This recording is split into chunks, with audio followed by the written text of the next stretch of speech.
What sort of strange alien creature is that?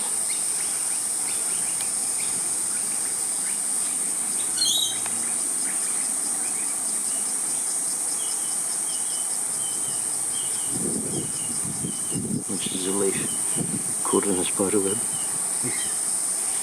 It looked really cool before.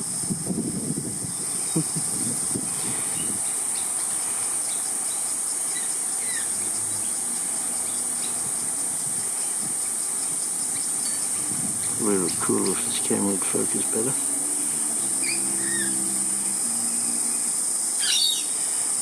Anyway.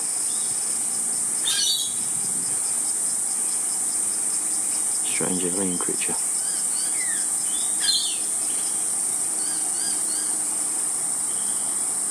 It's a little bit like a fish. Flying fish.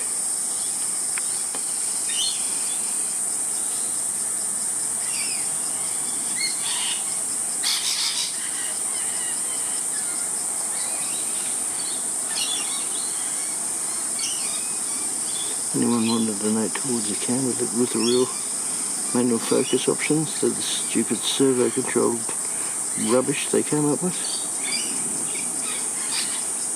Hit me up in the donation links below.